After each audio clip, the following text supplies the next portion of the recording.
From Reuters TV, here are the top stories. Europe on high alert after blasts hit Brussels airport and metro. Led away in cuffs, the EU-Turkey deal in effect. At New York's Asia Week, portraits of a slowing Chinese economy. This is Reuters Now. A city under attack.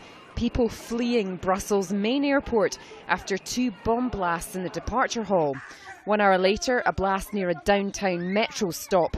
Passengers being led down the tunnels to safety. At least 11 reported dead at the airport, 15 at Malbec station, many more injured. Reuters Brussels bureau chief Alistair MacDonald says it looks like a suicide attack. At Brussels airport around 8 o'clock, witnesses said they heard shooting. Apparently, some witnesses have said they heard some shouting in Arabic and then 2 explosions. Officials have said that at least 1 suicide bomber detonated himself in the departure hall of the airport. We've also talked to airport workers and other witnesses who were there who've talked about people with very badly injured legs apparently hit by a blast at floor level, suggesting perhaps a bag was also left on the floor. Security being stepped up around Europe, France deploying an extra 1,600 troops on its border with Belgium. Airports around the continent put on the highest alert levels. Belgian Prime Minister Charles Michel summing it all up. He says the country's worst fears have been realised. They risked their lives to get here. Now they're being led away in cuffs. Migrants on the Greek island of Lesbos escorted by police onto a ferry late Monday, the day before all 150 arrived illegally by sea. Now they're being taken to immigration offices in Athens to have their asylum requests processed. If they're turned down, they'll be sent all the way back to Turkey, beginning early April.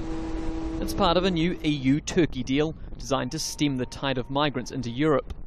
The plan came into effect Monday, but still, people keep coming. Most of the migrants that have been arriving actually don't even know that there's any kind of deal in effect.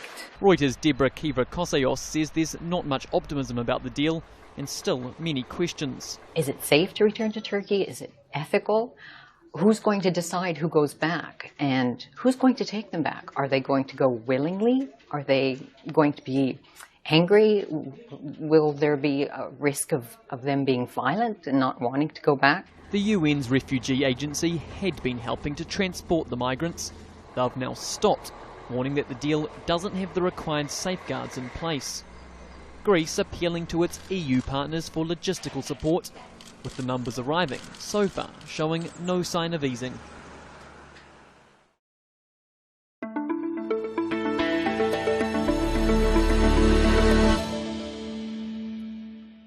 Obviously everybody is very distressed about what's happening.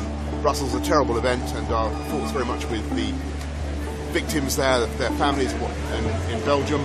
I want to stress very much that we know of no immediate implications for this city, though obviously we're stepping up a presence at transport hubs and at major airports, but that has nothing to do with any information we receive. It's purely for reassurance purposes. Apple's latest launch event, less about the products and more about the features. While the tech giant did unveil a cheaper, smaller iPhone, the iPhone SE, Apple offering users more privacy. Just upgrade your iOS to the latest 9.3 version today. As for the new iPhone, it's basically a $399 iPhone 6s with a 4-inch screen. Reuters correspondent Noel Randowich attended the event. Apple launching this phone at $399 is probably a little bit less than most analysts expected. That's really going to be good in terms of expectations for sales. The problem is that when you cut prices, you're really playing with a double-edged sword. When you start pulling the price down drastically, as it's doing today, you cut into those profit margins and you make the company less attractive as a stock.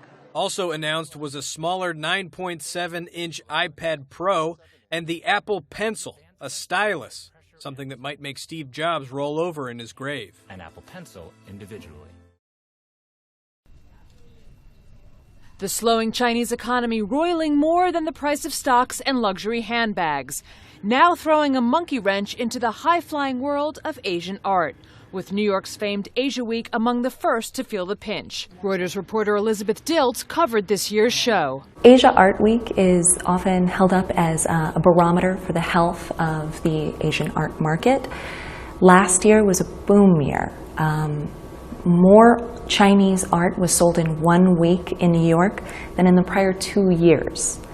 Now that's not always how it's going to be, but this year is expected to be a little bit tighter. And indeed it was. The 10-day exhibition and auction at Sotheby's saw sales slump to a 3-year low.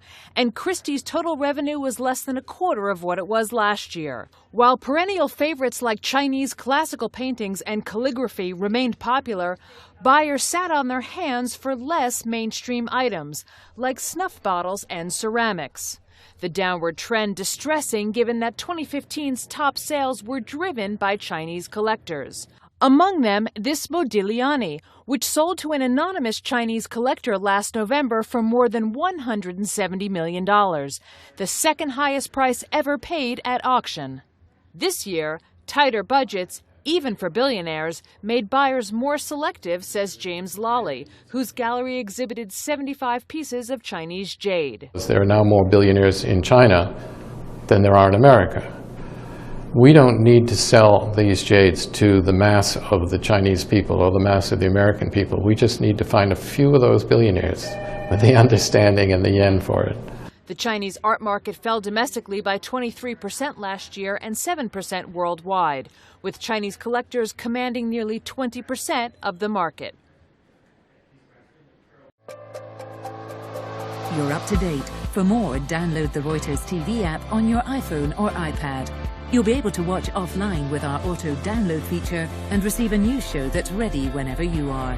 Visit the App Store or enter your number now.